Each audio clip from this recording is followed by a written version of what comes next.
আমি পাঁচকান্দি মদিনাতুল মাদ্রাসায় এখানে 3-4 বছর করে শিক্ষকতা করতেছি। আজকে বিকালবেলা ছাত্ররা বৃষ্টি হচ্ছিল, তখন আমি বলছি তোমরা বাইরে যাও না, তোমরা দেখো পড়াশোনা করতে থাকো।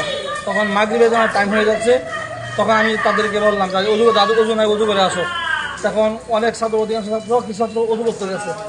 অজু করতে গিয়ে তখন একটা টাটা পড়ে, টাটা পড়ার পর দেখা যায় অনেক ছাত্র শুয়ে গেছে, অনেকেই মানে কান সমস্যা হয়েছে, কানে কম শুনতেছে, আর 3টা ছাত্র একেবারে মারা গিয়েছে। তাদেরকে অনেক চেষ্টা করেছি, আমি একটা মানুষ, তাদেরকে কুলে নিয়ে গাড়িতে তুলেছি বৃষ্টির মুহূর্তে, এবং আমি অনেক গাড়িকে ফোন দিয়েছি, তারাও আসতেছে না।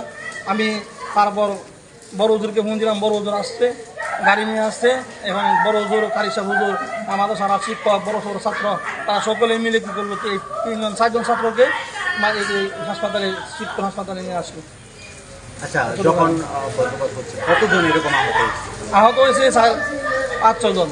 আহত বলতে কেউ বলতেছে আমার ঘাড় ব্যথা করতেছে, আমার ঘাড়ের মধ্যে একটা তাপ লাগছে, আর কেউ বলতেছে যে আমার উড়াতের মধ্যে তাপ লাগতেছে, ব্যথা করতেছে। তখন তারা সুস্থ, তারা এখানে ছাত্রের সাথে দাঁড়ায় গেছে। জি, সকলেই একসাথে উজু করতেছিল, এই অজুখানার মধ্যে, অজুখানার মধ্যে উজু করতেছে, আর বৃষ্টি পড়তেছে। হঠাৎ করে তারা বললো, তারা যেখানে অজুখানা ওয়ালটা পর্যন্ত ভেঙে গেছে, সব কথাটা পড়েছে।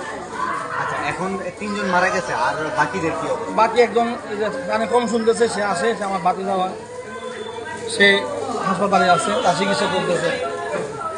ওকে। আপনার নামটা? আমার নাম ইলিয়াস হাসান। এই মাদ্রাসায় কি হিসেবে? আমি শিক্ষক, সাধারণ শিক্ষক হিসেবে আছে। মাদ্রাসার নাম হলো পাঁচকান্দি মদিনাতুল মাদ্রাসা।